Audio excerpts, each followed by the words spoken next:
dedicated to challenging our own ideas and those of society at large. So in that regard, welcome to Darwin Week. We are extremely excited for everything that's going on this week. If you'd like a schedule or anything like that, don't forget to take those at the end of the room, or at the back of the room there. Talk to any of our nice people. You'll notice on each of your chairs there was a rating card. We would invite you to fill those out. We would greatly appreciate any feedback that you have on our event. So also, I'd like to remind you at this time to please turn off your cell phones and keep the chatter during the talk to a minimum.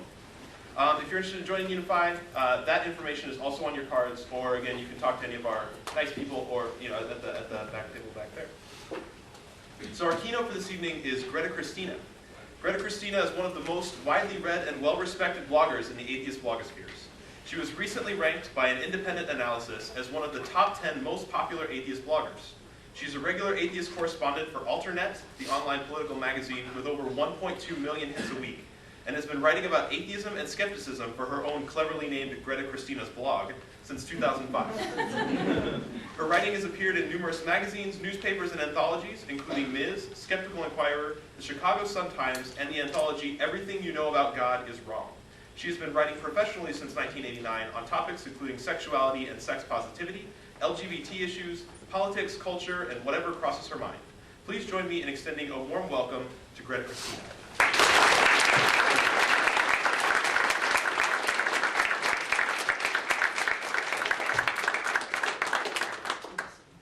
Thank you so much, Corey, and thanks to Trevor and Alex and Joe and everybody in Unify. If I missed your name, I apologize. I've met about 1 million people this week.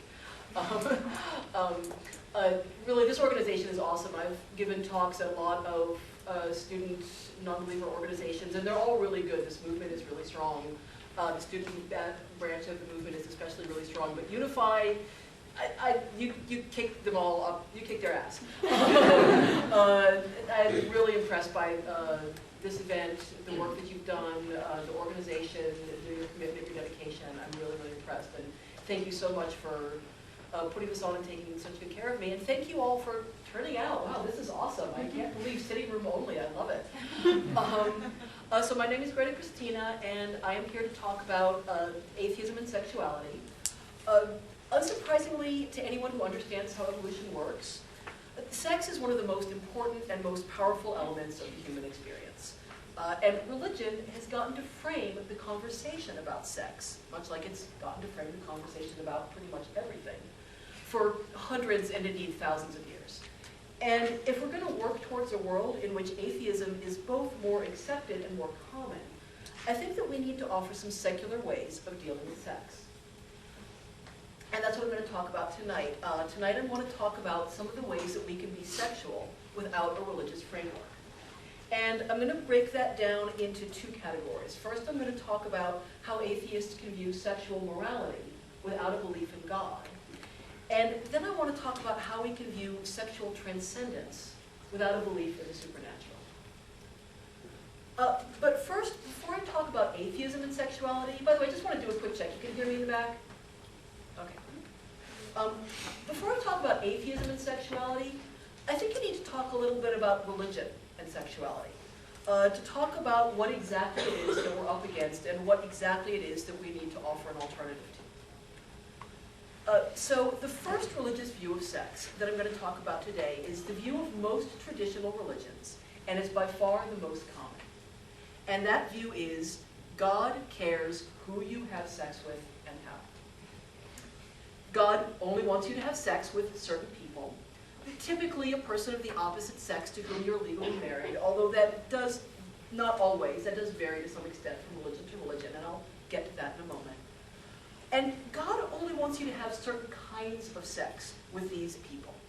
Even within religiously sanctioned marriage, religious restrictions against the kinds of sex that you can have include restrictions against oral sex, anal sex, sex using birth control, ejaculation outside the vagina, sex with a woman who's menstruating, the use of pornography and erotica, the cross-dressing, even non-sexual activities such as dancing often can fall under religious restrictions because they can potentially lead to sex. Now, If these restrictions were based on fundamental human ethics, or even on practical considerations, you'd expect them to be at least somewhat similar across the board, across every religion. But that's not what we find.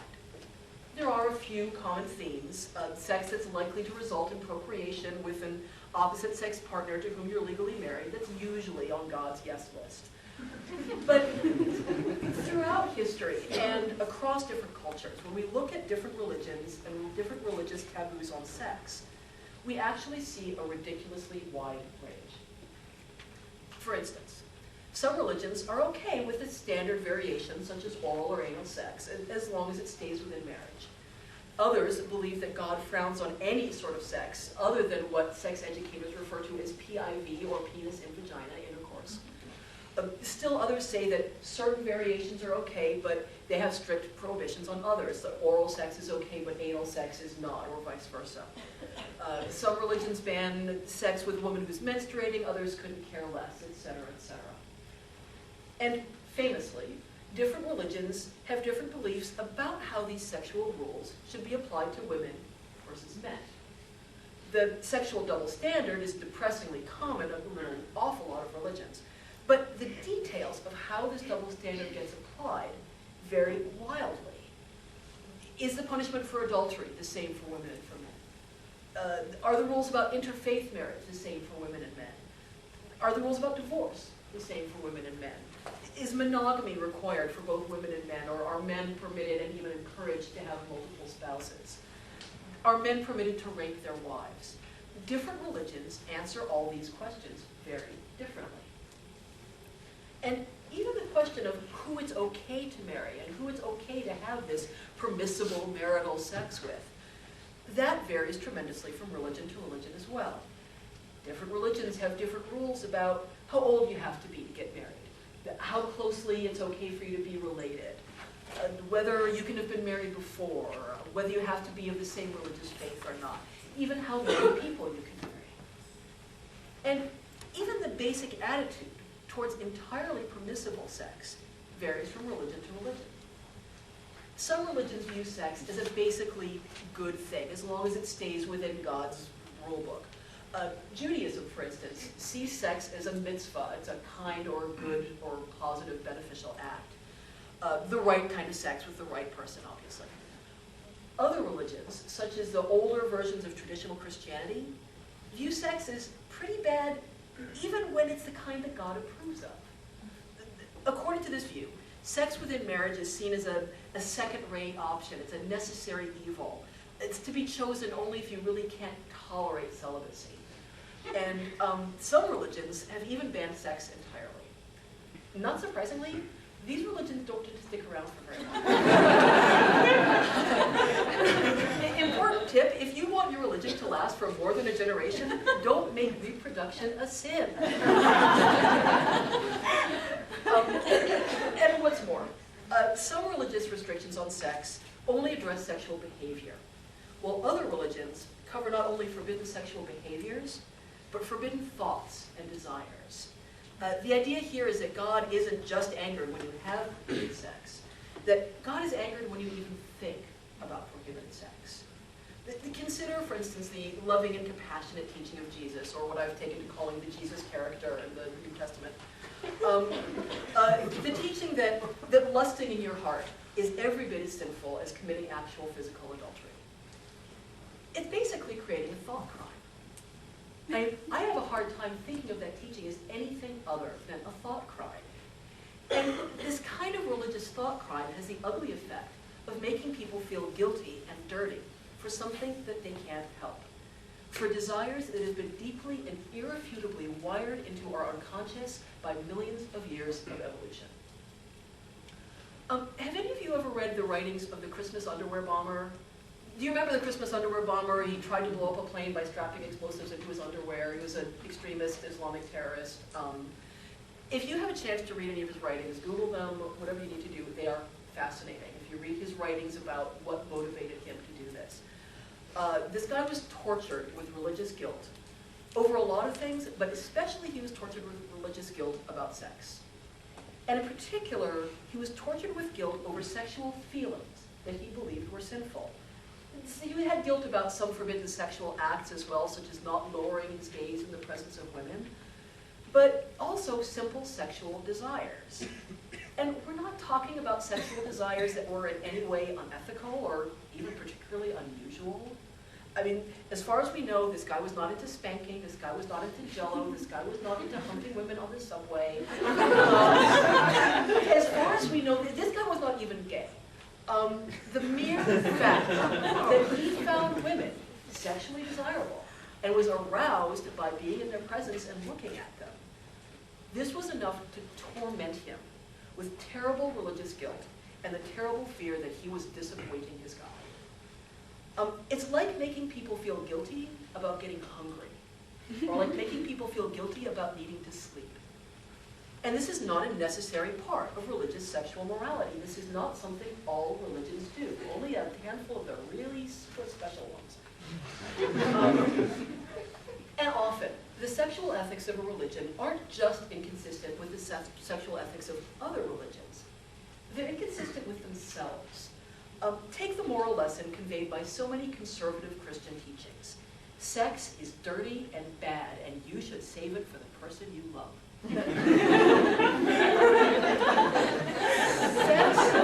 Sex is so dangerous that even talking about it can send the desire for it spinning out of control. It's wicked, it's disgusting. You shouldn't even think about it until your wedding night.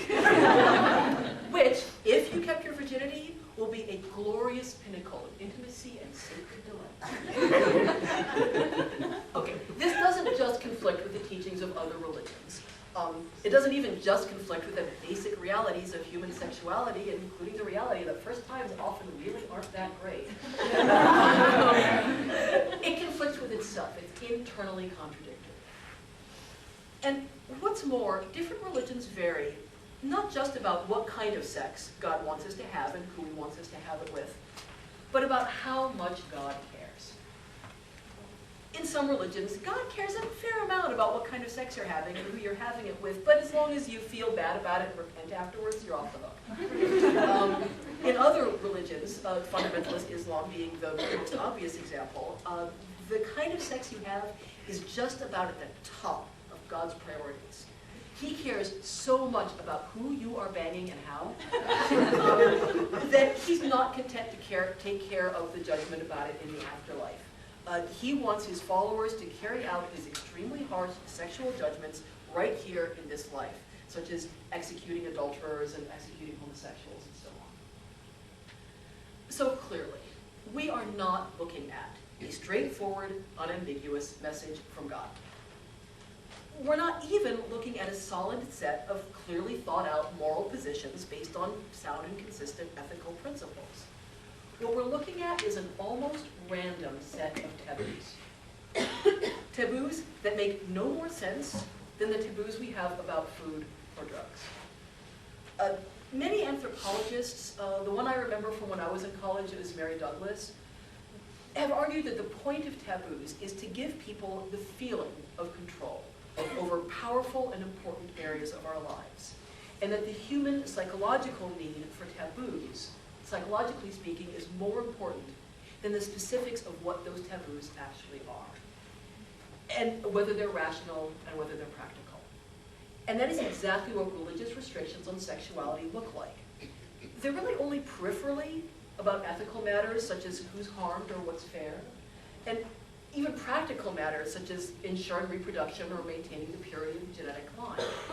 They're about making people feel like they have control over sex by creating a largely arbitrary line between good sex and bad sex and convincing themselves that this line was drawn by God.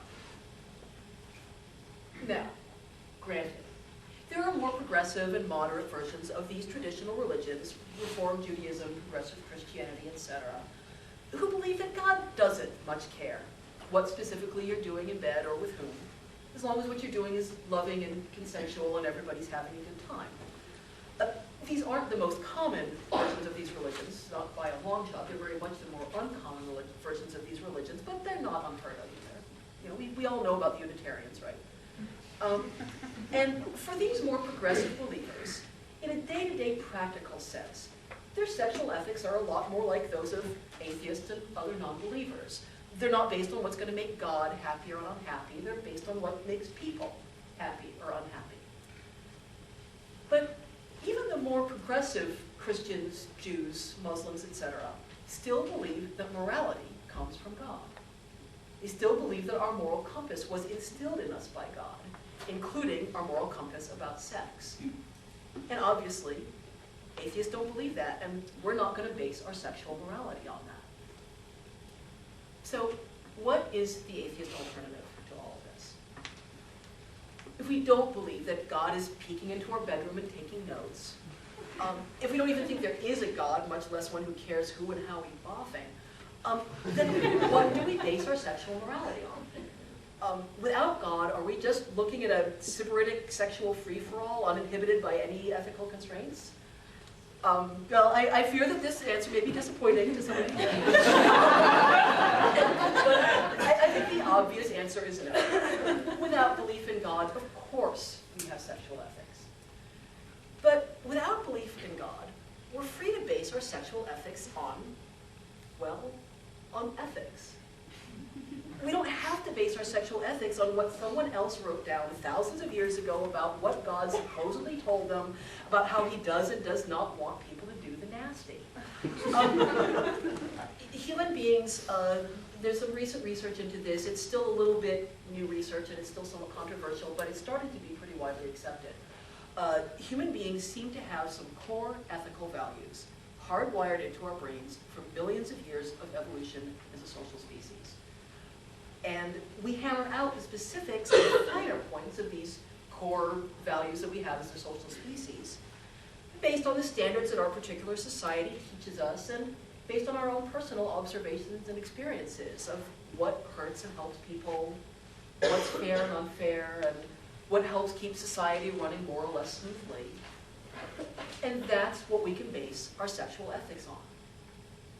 We don't have to worry about questions like, does God think anal sex is gross? Instead, we can focus on questions like consent, honesty, fairness, harm. So let's look at a few examples. Let's start with a no-brainer, or what I sincerely hope in this crowd is a no-brainer. Let's look at the question, is homosexuality moral?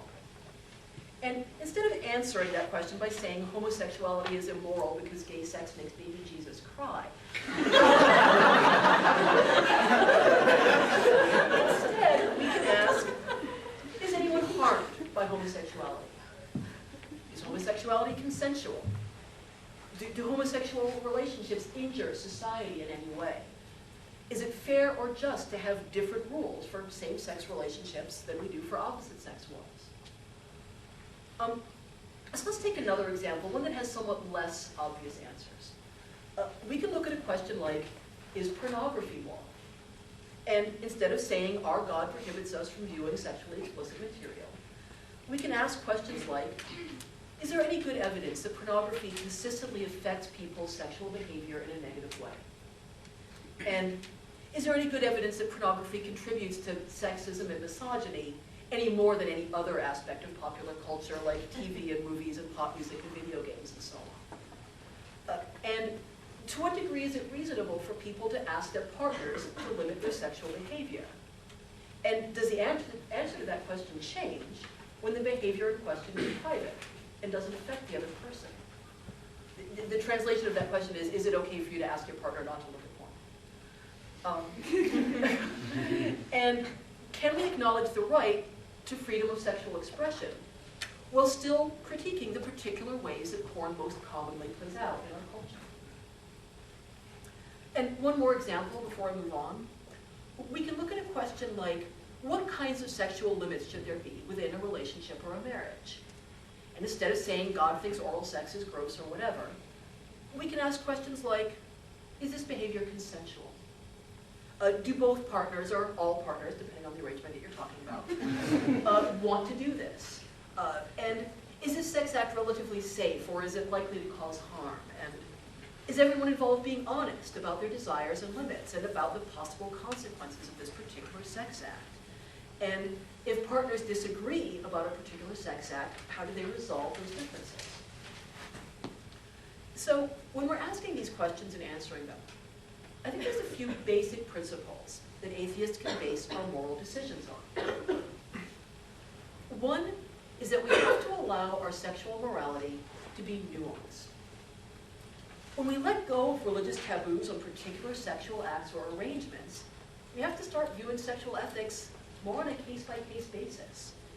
And while some sexual acts can clearly be defined as ethical or unethical by almost all non-sociopathic people, rape or child molestation being the obvious example, a lot of sexual acts or arrangements fall into a more gray area, where different values that we have come into conflict.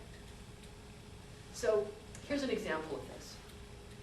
Let's look at a monogamous marriage, where one spouse has decided that they don't want to have sex anymore, at all, ever again.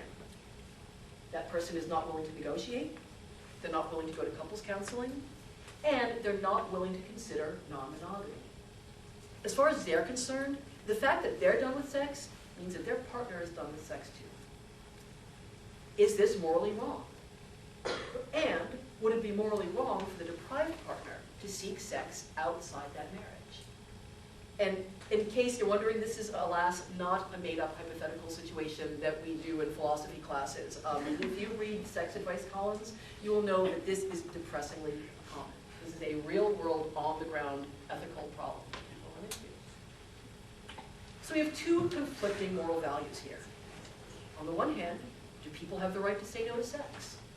Well, absolutely, people have the right to say no to sex. I would argue, of course they do. I mean, that's the fundamental sexual ethic. We control our own bodies. We have the right to say no to any kind of sex we want to, including all sex, for any period of time, including for the rest of our lives. That is absolute. I'm not even going to argue that. But do people have the right to non-consensually eradicate other people's sex lives? I don't think so. In fact, I would argue that it's almost as clear that the answer to that question is no, as it is that the answer to the first question is yes. I think it's that is just almost as clear that we don't have the right to tell other people you can't have sex. And it's basically based on the same principle: we have the right to control our own bodies. Now, you might argue that the other partner, the one who's being denied sex, can always leave the marriage if they want to, but what if that's a morally problematic choice? What if the couple has children or a business together, and divorce would impact people other than just the two of them? Or what if one spouse is financially dependent on the other one for health insurance, for instance? Now, my point in raising this question is not to settle this particular question. I do have my own opinions about it, but my fundamental opinion about it is that it's a really thorny question. And that's exactly my point in raising it. My point is that when we move away from strict religious taboos and rules about specific sexual acts and arrangements, such as adultery is always wrong, or people are always obligated to have sex with their spouses, both of which are rules that do exist in real religions. When we let go of those strict taboos, we have to accept that there are going to be sexual situations that raise complicated ethical questions. Questions that aren't easy to answer, and questions that good and honorable people are going to disagree about. And as atheists, we have to be willing to make difficult moral choices, and we have to accept the responsibility for our own choices without pawning them off on God. So that's one key ingredient of an atheist sexual morality: accepting the reality of moral nuance and acknowledging that sexual choices can be difficult with no one clear answer, and accepting responsibility for our own difficult sexual choices. Related to that is the idea that we have to not make our sexual decisions by default. Far too many people take major, serious steps in their sexual lives based on some external timetable, without thinking carefully about whether this is really the right time for them to take that step, or even whether they want to take that step at all. Far too many people decide when in a relationship they should stop seeing other people, when to start having sex, when to move in together, when to get married, when to have kids, etc. Not because it's what's right for them, without even really thinking about whether it's right for them, but purely because that's what's next, that's what's done. And lots of people think of these sexual steps and decisions in terms of when to do them, without seriously thinking about whether to do them at all. We have choices about whether to move in with our partners, whether to stop seeing other people, whether to get married, whether to even get into a serious relationship at all, or whether maybe for us being single is best for us, now or forever.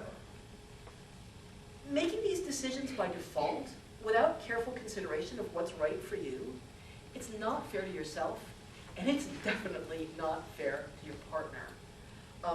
Letting your major sexual decisions be made by social consensus, that is a recipe for free-floating resentment, and it's resentment that you're going to take out on your partner. You're going to blame them for trapping you into a situation that you let yourself get trapped into because you didn't really think about these choices. And that's not responsible, and taking responsibility for our sexual choices is one of the most important parts of an atheist sexual morality. Another important part of an atheist sexual morality is that we have to be reality-based. Atheists sometimes like to call ourselves the reality-based community. If we're going to live up to that, we have to apply it to sex as well. We don't get to just say same-sex marriage will destroy the family. We have to look at the evidence about same-sex families and how their kids turn out and what effect they have on communities, etc. We don't get to just say porn desensitizes people and teaches them to treat their sex partners like objects. We have to look at the evidence of how porn affects people who watch it and whether occasional porn consumption affects people differently than frequent porn consumption, etc. When we're evaluating the ethics of a sexual act or arrangement, we have to practice good, evidence-based practices, which includes being willing to change our minds. I was once in a debate with an atheist online about polyamory. Polyamory, for those of you who aren't familiar with the term, it means a consensual, mutually agreed upon situation where people have sexual and or romantic relationships with more than one person at a time. Poly, many, amory, loves. Some people don't like the word. It mixes Greek and Latin roots, and some people get about that. Other words that mean similar things, more or less the same things, are non-monogamy or open relationships or multiple relationships. Although it was pointed out to me in one of these talks, non-monogamy also mixes Greek and Latin roots, so what do you do? Anyway, I'll off my tangent about Greek and Latin roots. So I was in this debate online on the Daylight Atheism blog, if you're familiar with it, with an atheist about polyamory. And this atheist was insisting that polyamorous relationships were inherently unequal and selfish because of the inequity of what he referred to as the standard polyamory setup, i.e. the harem-type relationship where there's one person who has multiple partners and those partners don't interact with each other or anybody else. You know, like old-fashioned Mormon polygamy or like a sheik with a harem. So it was pointed out to him in this debate by many practicing polyamorists and non-monogamists and people who are familiar with this world that there is no such thing as a standard polyamory setup. The concept of a standard polyamory setup was one that he had pulled entirely out of his own ass. That virtually every polyamorous and non-monogamous relationship has a different arrangement, tailored to meet the individual needs of all the people involved. There are a few basic, broad templates, but they're very much tailored to meet the people, the needs of the people who are in the relationship, and they often get re-tailored as relationships evolve. But the person making this argument refused to change his position. He very stubbornly continued to defend it. That is not good humanist sexual morality. We need to be willing to change our minds when we're confronted with evidence that contradicts it. Just like we expect believers to change their minds about religion when they're confronted with evidence that contradicts it, we need to be willing to change our own minds. And this story points up another principle. When it comes to sex, we need to be willing to listen to the people who actually have the kind of sex that we're considering. There are way too many people who are willing to make moral judgments about gays and lesbians, porn consumers, non-monogamists, consensual sadomasochists, sex workers, sex work customers, etc., without ever talking with the people who engage in these acts and arrangements, without ever even bothering to read the writing of the people who engage in these kinds of acts and arrangements. And that is not good humanist sexual morality. We need to not prioritize our own prejudices and preconceptions about a particular sexual act or arrangement at the cost of ignoring the people who actually engage in it. Now, we don't necessarily have to agree with these people. There are people who have sexual acts and arrangements, and I think that they're wrong. I think that they're harmful. And I've talked with them, I've listened to them, I've read their writing, and I've come to the conclusion, yeah, I still don't agree with you. I still don't agree with what you're doing. But we have to listen to them. And we have to acknowledge that maybe they know more about the kind of sex they're having than we do. And related to this, we also have to remember that media depictions of alternate sexualities tend to be very inflammatory and very sensationalist.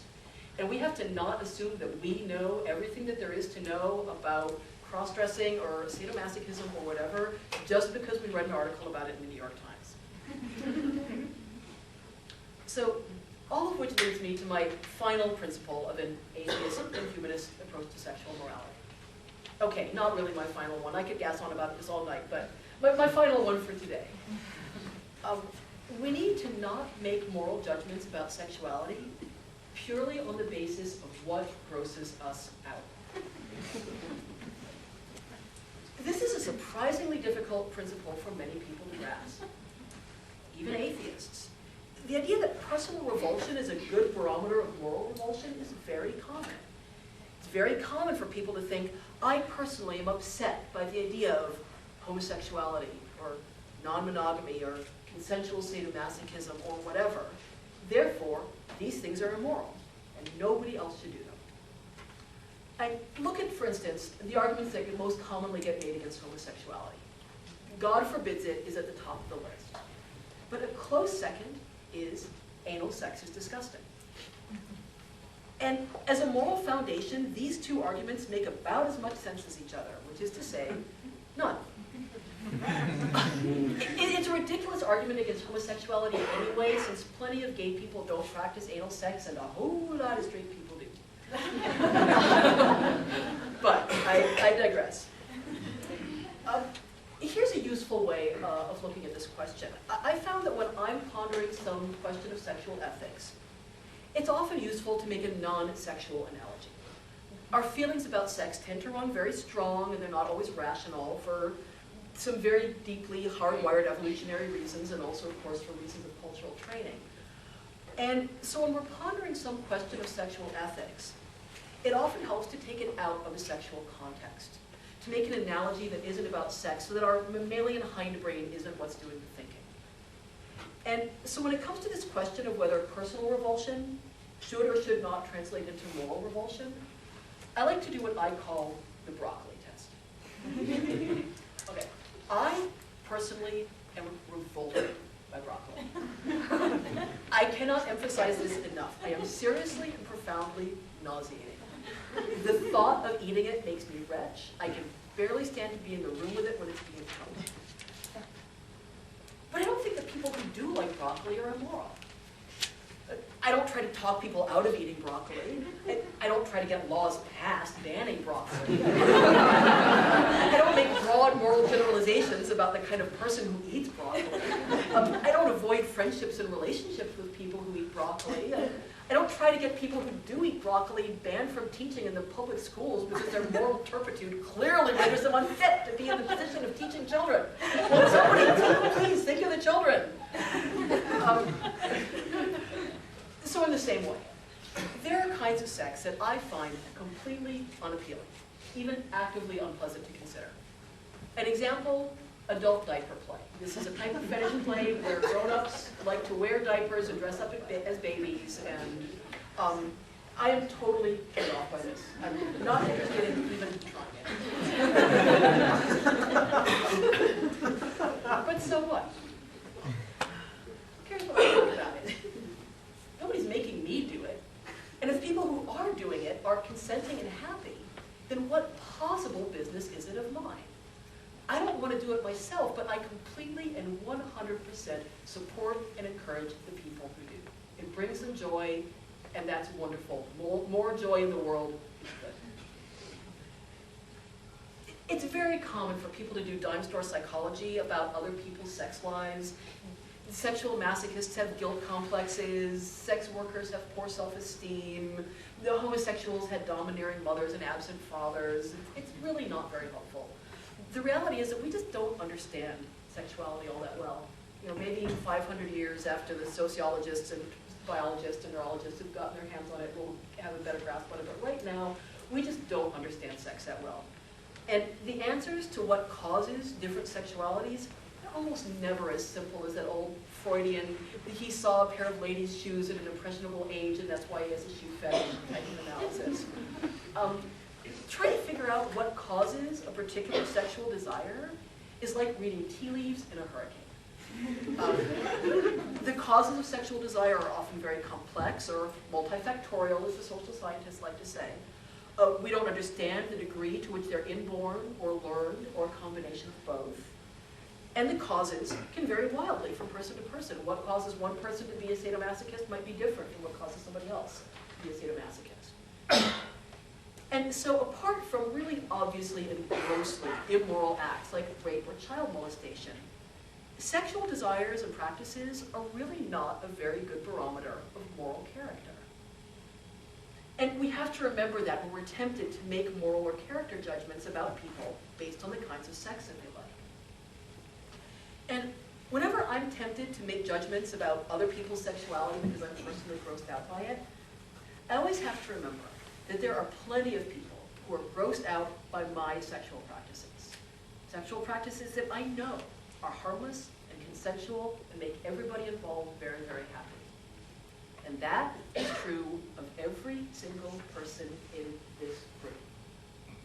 No matter what your sexual practices and desires are, there is somebody in the world who thinks they're disgusting. There are gay men and lesbians who think heterosexual sex is revolting. There are people who think that celibacy is weird and unnatural.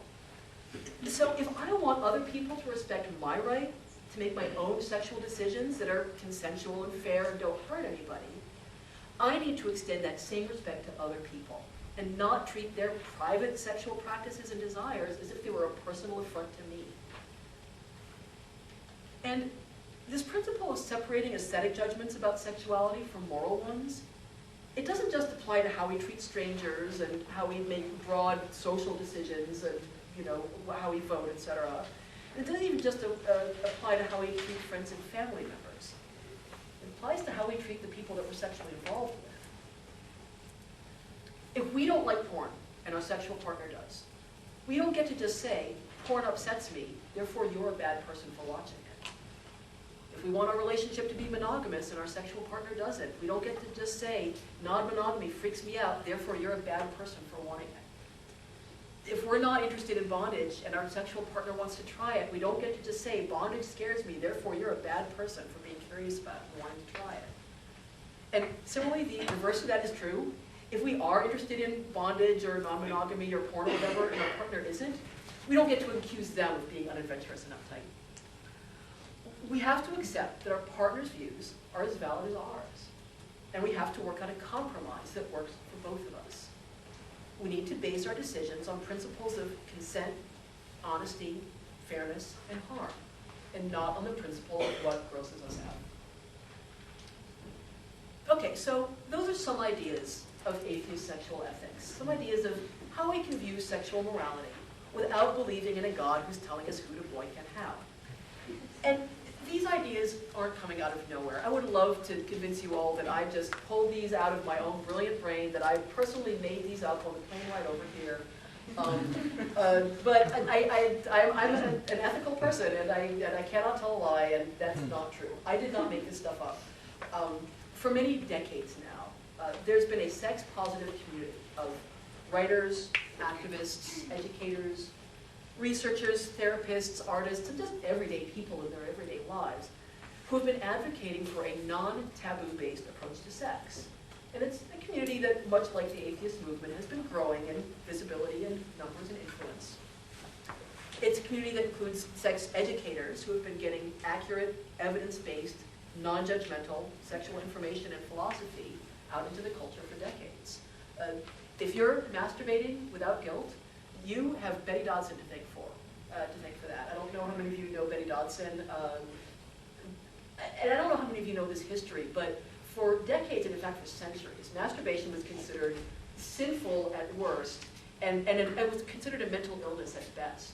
And the fact that children masturbated, that teenagers masturbated, that as adults masturbated, this was seen as this problem.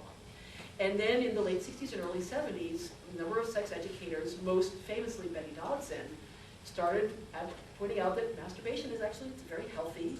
When it comes to ethical sexual practices, it's really hard to argue with because it doesn't affect anybody but yourself. That it's a healthy part of sexuality, that it's, and that it helps teach you about your own body, that it makes you a better sex partner, etc. And Betty Dodson pretty much single-handedly, if you'll pardon the pun,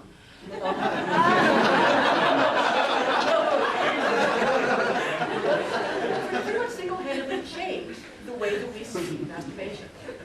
And again, thank you, Betty. So this sex-positive community is a community that includes polyamorous and non-monogamists who have become experts in the art of communicating sexual desires and limits in a way that makes everybody involved feel as respected and loved and taken care of as possible. And these are skills that everybody can make use of, even people who aren't interested in non-monogamy. Even if you're not even remotely interested in non-monogamy, I recommend that you start reading about it, because the negotiating skills that people who are involved in this have developed, they are a high art, and everybody can make use of them.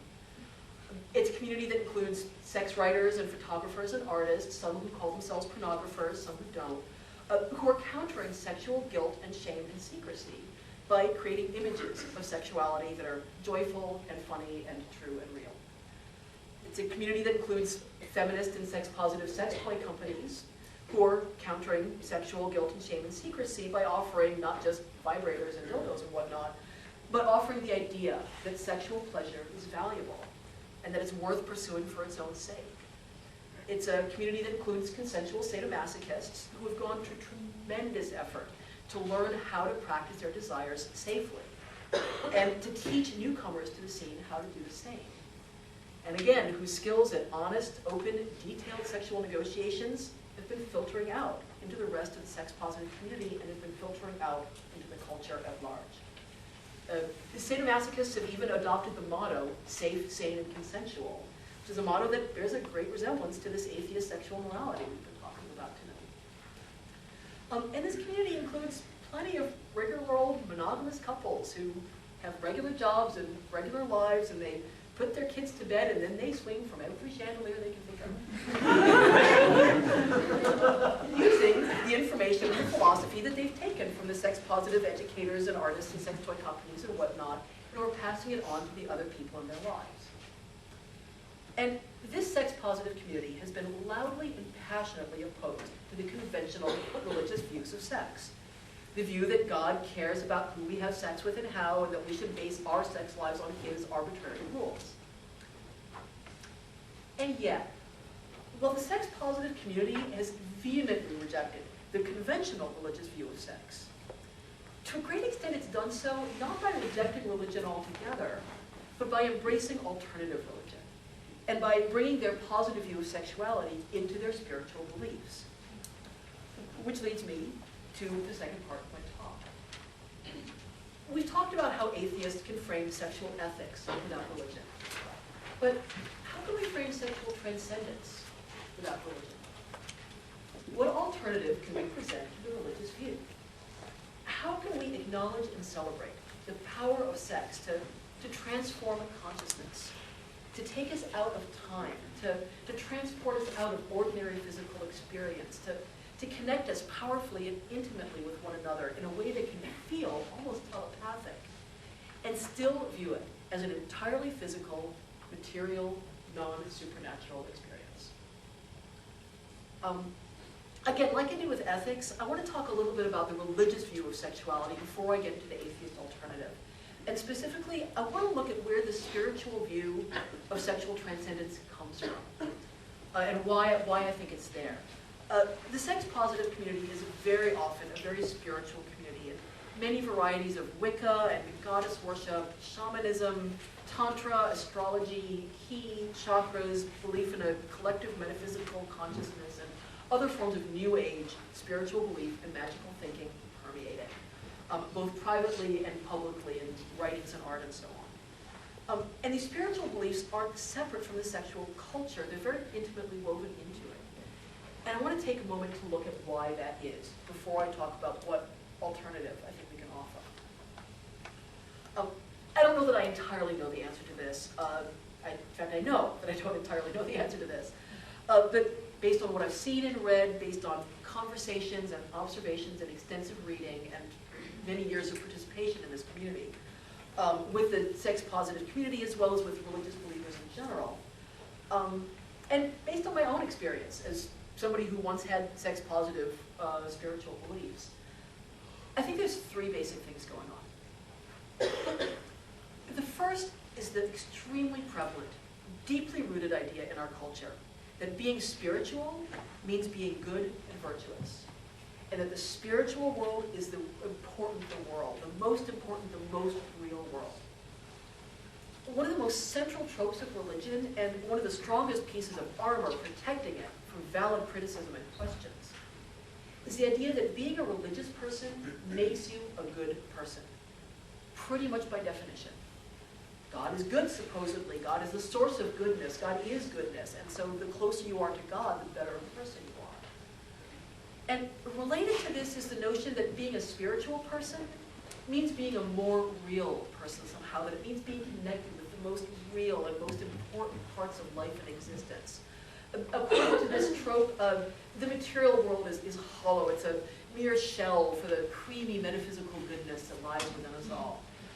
And focusing on the material world makes you shallow at best, and focusing on the spiritual, that's what makes you really deep.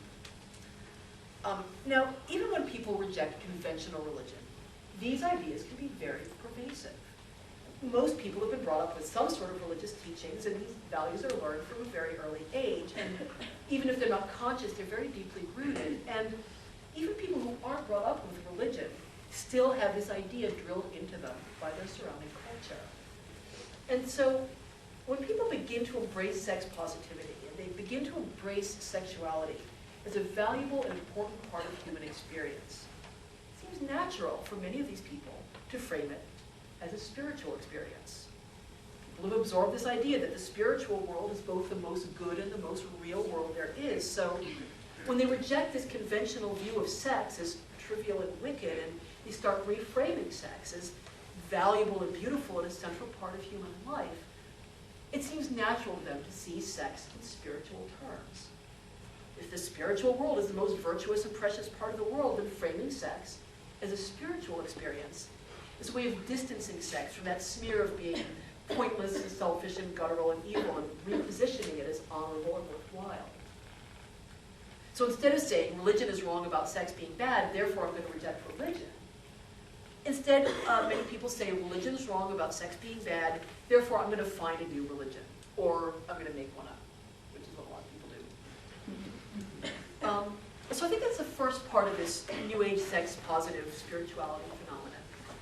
The second part is that the sex-positive community tends overwhelmingly to be a progressive community, socially progressive, politically progressive.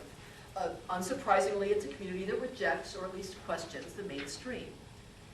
And unfortunately, a lot of progressive people see science as mainstream. They see science as the man, part of mainstream establishment. Okay, there's a very brief note here about science and religion. I promise it's not a tangent. I promise it really is relevant. I'll bring it back to sex in a paragraph or two. I'm not saying that science and spiritual belief are inherently incompatible. People can have religious beliefs and still do good science and still respect science. But it's undeniably the case that a greater degree of familiarity with science, and not just with scientific knowledge, but with how the scientific method works, its history, etc., that tends to make people more skeptical about religion. And maybe more importantly, religious belief relies on forms of evidence, air quote evidence, personal intuitive experience, trust in what other people say, cognitive errors such as confirmation bias, prioritizing emotional responses over logical analysis, are forms of evidence that science is specifically designed to doubt and question and filter out. So yes, in a practical day-to-day sense, religion and science can coexist, but In a larger sense, they are worldviews with significantly different values that are ultimately going to come into conflict. And so when people reject science as just another oppressive mainstream institution designed to deaden the freedom of the human spirit, people in the sex-positive community become more likely to embrace spirituality. They're basically throwing out the baby with the bathwater and rejecting the things that are genuinely troubling about mainstream institutions. They also reject science, and they reject the scientific principles that human judgment is fallible, it needs to be rigorously tested, that claims about the world should be backed up with some solid evidence, that your own personal intuition isn't by itself enough of a good reason to believe something about the world. Scientific principles that, as I mentioned in my little tangent, tend to put the kibosh on spiritual beliefs. So again, because the sex-positive community tends to reject mainstream culture almost reflexively, it tends to reject science, and rejecting science tends to lead to embracing spirituality. And finally, wrapping up with New Age sex-positive spirituality so we can move on to finding some alternatives to it. I think a big part of the sex-positive spirituality phenomenon has to do with the nature of sex itself.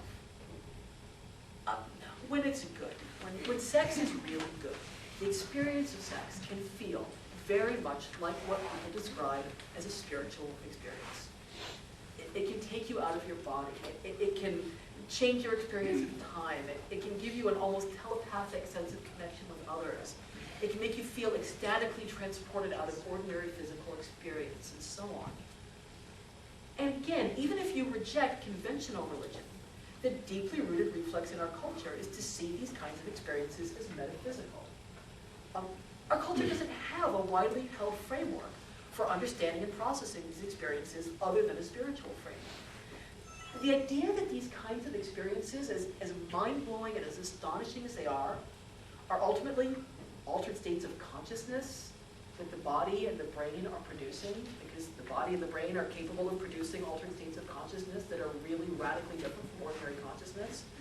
This is not an idea that's very well understood. So when people start to have really good sex, the time-bending, body-transcending, ecstatically transporting kind of sex that feels like a spiritual experience, and when they start to embrace these experiences and see them as valuable and important, again, the reflex is to put these experiences into a spiritual framework. That's the main framework we have in our culture for that kind of experience. It's not surprising that even people who wholeheartedly reject conventional religion as hateful and fearful of sexuality would still put transcendently ecstatic sexual experiences into a larger spiritual outlook. So what can atheists offer as an alternative? How can we understand and experience sex and sexual transcendence that in a way that embraces it as important and valuable, but that still roots it in the physical world, and that doesn't rely on spiritual belief at any time? How can we view sex without religion? And I don't just mean sex without the capricious, vengeful, petty God obsessed with the details of people's sex lives at the expense of serious ethical issues. But sex without key energy and the immortal consciousness of the universe and honoring the goddess with our pleasure and so on. The materialist view of life in general, and of sex in particular, is often viewed as cold, bleak, narrow, mechanical, reductionist, and generally a downer. How can we offer an entirely atheistic, entirely materialist, sex-positive philosophy that is warm, rich, meaningful, intimate, and joyful? I'm not going to offer dogma here. I think ultimately we all need to answer these questions in our own way. But you did in fact invite me here to talk about this question, so, so I'm going to take a stab at it. So the materialist view says that there is no supernatural world at all. There is only the physical world. All those things that seem non-physical, thoughts, feelings, choices, selfhood and identity, transcendent sexual ecstasy, consciousness in general, all these things are actually products of the brain, and the brain's interaction with the rest of our body and with the rest of the physical world. We don't yet know exactly how this works. The sciences of neurology and neuropsychology are still very much in their infancy, but the overwhelming evidence we have so far is that this seems to be so. And to me, this is not a downer. This is magnificent. To me, the idea that out of nothing but earth and water and sunlight, these wildly complex living beings have developed, not only with the capacity for consciousness, but with the capacity to create the experience of ecstasy for ourselves and one another. That is just jaw-droppingly astonishing. We can create the experience of joy, of deep, expansive pleasure that takes us out of ourselves and into one another. And we do it through a complex rearrangement of the energy of the sun and the atoms and molecules of the planet. That is magnificent. That, more than any spiritual belief I've ever held in my life, makes me feel both humble and proud. That makes me feel intimately connected with the universe in a way that no spiritual practice ever did in my life. What's that old hippie song about how we're stardust made of billion-year-old carbon? You don't have to believe in metaphysical energy to think that that is wicked cool. There's something else, too. When you look at human beings from a materialist and evolutionary standpoint, not as special spiritual entities or children of the goddess or God's special creation, but simply as another twig on the evolutionary tree, that view puts sex squarely front and center in the human experience. Sex has an immensely important place in the evolutionary scheme. Darwin wrote an entire book about it. Why does sex feel so good? Sex feels so good because sex evolved to feel so good. Sex feels profoundly, transcendently amazing because evolutionary forces strongly favor animals who really, really like to boff. Now, that's an oversimplification. For one thing, evolution can also favor animals who are picky about their sex partners. But it is a huge part of the picture. Now, of course, birth control and other non-reproductive sexual practices, shall we call it, have been shifting this picture somewhat for humans, putting reproduction increasingly into our conscious control and increasingly setting it apart from sexual pleasure. And not to mention non-sexual reproductive practices such as in vitro fertilization. And I'm totally fine with that. Without getting into too much inappropriate detail, without being TMI here, my own sex life is entirely non-reproductive. I am a lesbian identified bisexual who doesn't have kids and doesn't want them and is never going to have them. And I am entirely in favor of sex shifting away from its original evolutionary function. Yeah, sorry guys, not going to happen.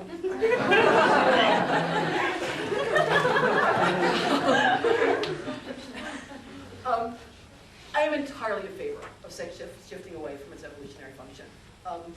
In fact, I would argue that many of the most beautiful and valuable parts of human experience happen when we take basic evolutionary wiring and transform it into something far beyond any mere prosaic matters of survival and reproduction. I mean, think about it. We took our animal need for palatable food, and we turned it into chocolate mousse with caramel cream. We took our ability to make and use tools, and chip, chip, chip, chip, chip, step, step, step, step, step. We turned that into the Apollo moon landing. We took our uniquely precise ability to communicate through language, and we turned it into King Lear. And the same is true for sex. We have taken our hardwired urge to replicate our DNA, and we've turned it into an intense and delightful form of communication, intimacy, creativity, community, personal expression, and love, regardless of whether any DNA gets replicated in the process. But it is undeniable that these evolutionary forces are where the roots of sexual pleasure lie, and they're roots that go back hundreds of millions of years. In other words, according to a materialist viewpoint, the capacity for transcendent sexual joy is hardwired into our brains, and is deeply and powerfully hardwired as a crucial and central feature of our lives by millions of years of evolution. And this doesn't just mean that suppressing or trivializing sex is stupid and futile, that it's dangerous and harmful, that it's a cruel and pointless crusade against the deeply laid grain of our nature, although it certainly does mean all of that.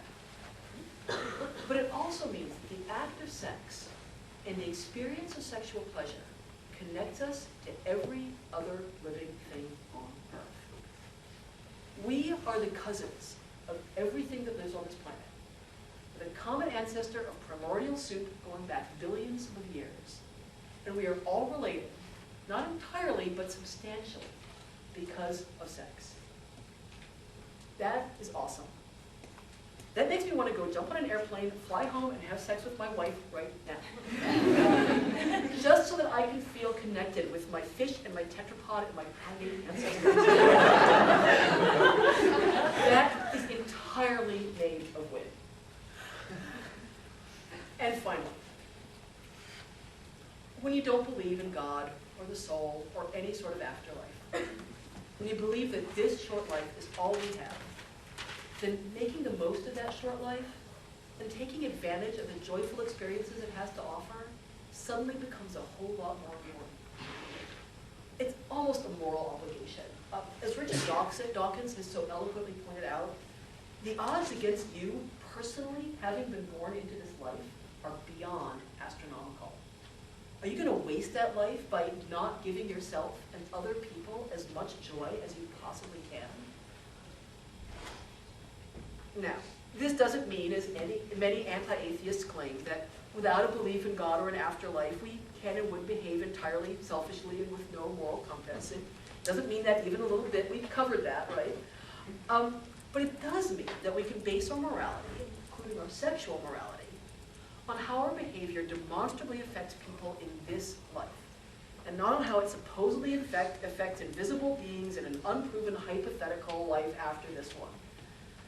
And it means that as long as we don't cause harm to people in this life, as long as we're following the atheist, sexual ethics principles of, harm and justice and fairness and consent and honesty and so on, it's not only acceptable, but it is a positive and meaningful good to engage in any activities that bring joy and epiphany and meaning to ourselves and to the people around us, including and maybe even especially sex. In other words, I don't think we need to see sex as spiritual in order